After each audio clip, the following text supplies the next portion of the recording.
Hi everyone, and welcome to the final reveal of my entry into Marcus's and Joachim's group build, wheeled vehicles in military use. As you know, I've been doing Airfix's 1/35th scale K2 ambulance, as used in the film Ice Cold and Alex, better known as KATY. My apologies for the late finish. Been away quite a bit lately, enjoying life, but back at the bench now and really enjoying this project, and hopefully you'll enjoy the final look as much as I do. Now, obviously being a black and white film, we had to obviously paint this in black and white.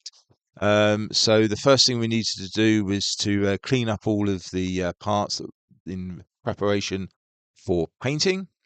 First of all, lay down a grey primer. I advise you not to use black because painting white on top of black primer is a bit of a pain. So try and use a lighter primer like white or grey, as I have done here.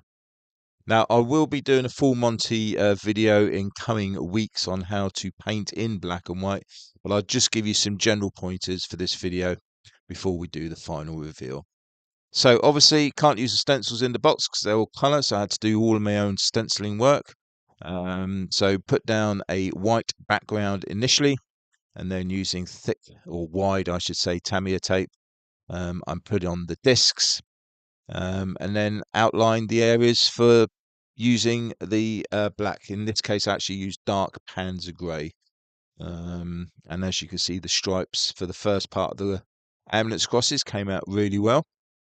And then it was just a matter of masking it all off for the next ones, and not forgetting the two little discs at the front and the back as well.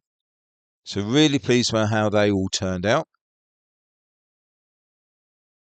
And then it was a matter of just doing a little bit of work on the interior as well.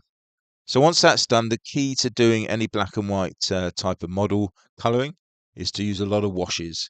So here what I wanted to do is sort of have a lighter grey type black to distinguish against the pure white, and that came out really well.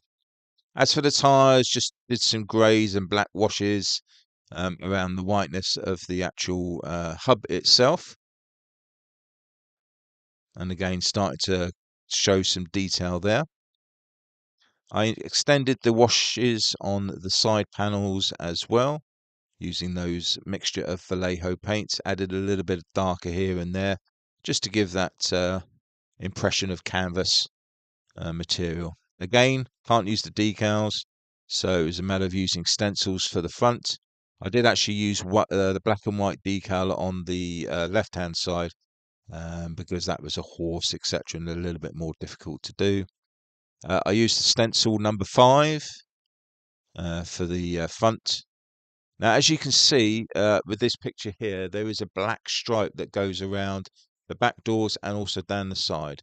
So that was easily replicated, just doing a little bit of sponge chipping with some pure black on top of that dark grey, so you can actually see the line quite clearly. So I was quite pleased with how that turned out. And there we go. That's the lines on the doors and also the line on the side. So once all the acrylic work was done, it was a matter of then getting the oils out and pretty well much doing black and white weathering, really. Using different shades of whites, different shades of blacks. Try and avoid the use of grey, because otherwise you're just going to end up with one grey blob. So there we go. Really pleased with how this has turned out. As you can see, a lot of detailing with the black and whites. I will obviously be doing a more in-depth video, as I said, on how to achieve this look using oil paints. But hopefully you've enjoyed how this has all come together. I really appreciate everyone who's popped in and had a look at this project. It has proven quite popular. And as always, a massive thank you to all of my subscribers for your continued support, and happy modelling.